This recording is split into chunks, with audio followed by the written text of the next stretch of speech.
guys, Army Wife here. Just a video to go over our pass and fails on our 2 bug out trips. Now, my philosophy on bug out is that that is the last, absolute last resort. It is a lot harder than people think it is, and you know, if that is one of your plans, then you need to be practicing it regularly.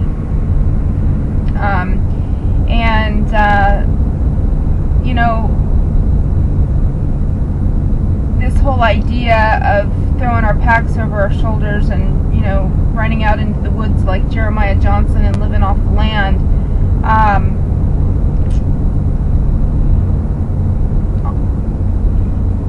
we've tried it.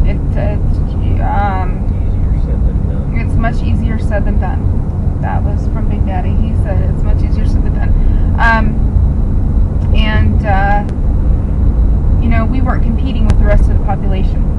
Okay, so passes and fails on our bug out trip. Summer bug out trip. We backpacked for 4 days. We carried everything in our packs. My pack weighed 47 pounds before I strapped on my sidearm and my extra ammunition. So my pack was nearly 50 pounds. I know people are going to say, well, I thought you had a bad back injury. I do. I have a very, very debilitating back condition. My pack is designed not to carry the weight on my back. I trained for this trip, and we bought a pack that carries the weight on my hips and my chest, not on my shoulders and my back. And I did actually quite well with the pack, even being that heavy. Now, it's not something that I would want to do, you know, every day for fun. I did it to see if I could do it, and I can. So, and I'll probably do it at least once a year, just to make sure that I have that ability. And I probably will do it more than once a year because I really love backpacking. So, maybe not quite that extreme, but maybe once a year. Okay, passes and fails. We had plenty of water for the first day. Where I would consider the only minor fail there would be is I would like to see us have water for 2 days in case we were in a hurry as we were bugging out. We had aluminum canisters that we could, we followed a creek and river the whole time, and we were able to get fresh water, you know, and I'm going to go over how to collect water in a different video, but we collected our water in aluminum containers, we heated them up, we pasteurized the water, and then we let them cool out. And these aluminum containers have D-rings on them. They can hang off of our backpacks, they can fit in a pocket, whatever. The beauty of aluminum is, in an emergency, they heat up fast and they cool down fast. Yes, I know somebody's going to say, but aluminum causes Alzheimer's. Folks, we're talking about an emergency situation, and Alzheimer's is really, that's still one of those things that is highly as disputed as, you know, global warming. Sorry, but you know, in an emergency situation, you're going to do what you have to do to survive. So, we use the aluminum canisters to, you know, to kill any microorganisms in our water. We both did fine. We don't have Giardia. We haven't had any issues. So we were successful in our being able to be self-reliant in our water, being able to restore our water supply. Food, we carried all of our food in. I made homemade MREs, and the only maybe possible could have been a fail there, and that's why I'm going to bring it up, is that our first night when we tied our food up in our utility bag up in the tree to keep it away from the raccoons and the bears, well, a bear got up in the tree with our food and got his, kind of swiped his paw at our bag. He didn't have enough grip on it to be able to get it down or to get into it, but he was able to make claw marks across the bag and tear the bag. Nothing fell out of the bag. I think we just had a frustrated bear by the morning, and it all worked out fine. And so we just hung the food farther away from the tree. And if you don't know what I'm talking about there, that's another video that's coming up also. You know, you can't just keep your food in your backpack and, you know, throw it in the tent with you when you're, you know, running out in the woods. Keep that in mind. You've got bears and raccoons, and they're hungry too, and they will kill you to get your food. Just like your neighbors will kill you to get your food. They will. And they will do it with a lot less prejudice than a human will. So you always want to keep your food tied up away from your person, away from your tent, and in a way that they can't get to it, because obviously if you're out, you know, in the middle of the woods and don't have a renewable source of food, and a bear takes off with all your food, you're SOL. So that was a near disaster that was averted, basically just by, all we had to do was move the next night when we stopped, we just moved the bag out a couple of inches down the branch. So that was still a pass. We had shelter, water, food, and we actually had a pretty good time. We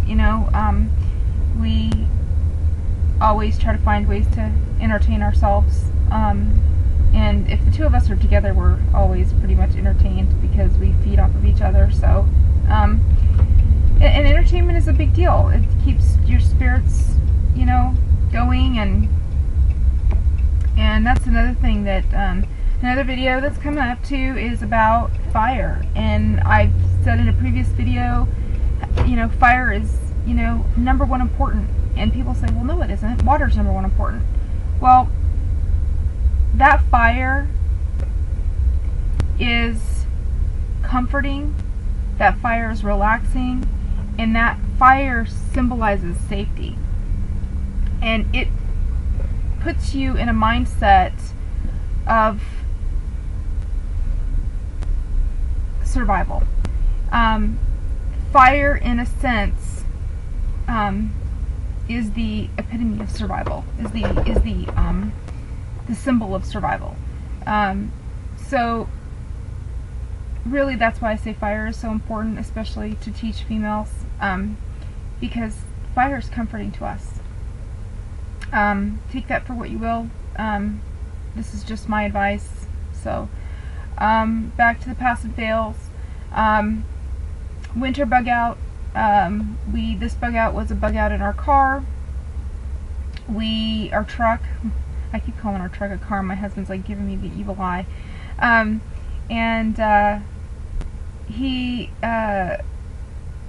We got up into the mountains. We were also hunting on this trip, and we built our shelter. We lit a fire. We got all of our stuff set up. Our shelter was 10 by 10, 8 feet tall, and we had 2 cots. We had a tarp floor. We had a kerosene heater in the inside, and yes, we had ventilation. We had a table set up in there. We had our clothing in tubs, watertight tubs. We had 40 below sleeping bags on cots up off the ground. As soon as we got all that set up, the sky opened up and it rained, and it poured down rain all but 1 hour of the entire time we were there.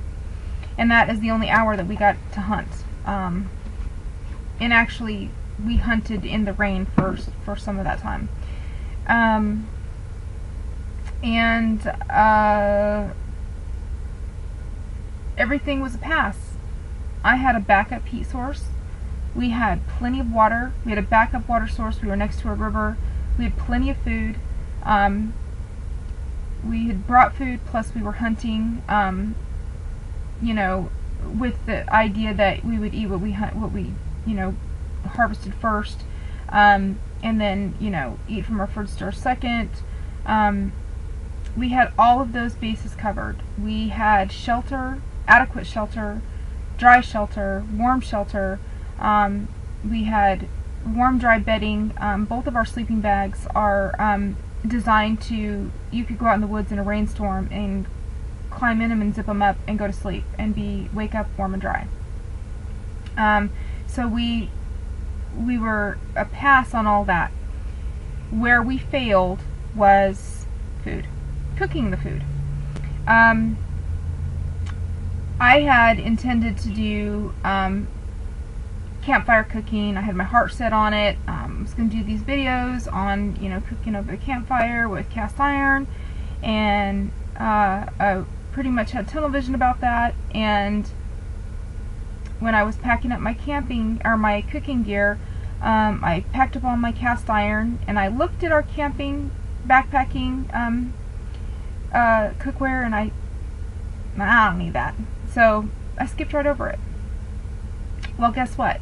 It was raining so hard we did not have a fire outside. It was too wet. And it was too wet to maintain a fire hot enough to heat up a cast iron Dutch oven. It was really, really wet. So I brought the ultralight camp stove that we use for backpacking and our summer bug out. And problem is, you can't put cast iron on top of that. So we had no way to cook our food. Now I did get one of our cast iron pans, and I put it on top of the kerosene heater, and I got it warmed up enough to be able to slow roast some pancakes. It was yucky. Big Daddy ate it, and he still chuckled about it. And while we were there, I pretty much lived on Cheez-Its and vitamin O. And for those of you that don't know what vitamin O is Oreos. So I lived on Cheez-Its and Oreos. Thank God I had the Cheez-Its and Oreos, I guess. But anyway, so that was a huge fail. It was a huge fail. It was one little teeny tiny package, smaller than the size of my head, of ultralight cookware that would not have taken up any room or any weight in what we already brought. But that could have made the difference between us starving and not starving. It's insane because of the amount of water that we were dealing with. Now, anyway, I don't want to make this any longer than it already is. I've got so many videos right now that I'm trying to get uploaded, get them out to you guys. If anybody has any questions, and do keep in mind that every step and stage of survival skills and techniques I am going to be doing a video on. It just takes me time to get the videos onto YouTube. Even when I come into town and use the internet in town, it takes forever to upload the videos. I don't know if y'all have that same problem, but I do. But anyway, I love y'all. This is Army Wife, signing out.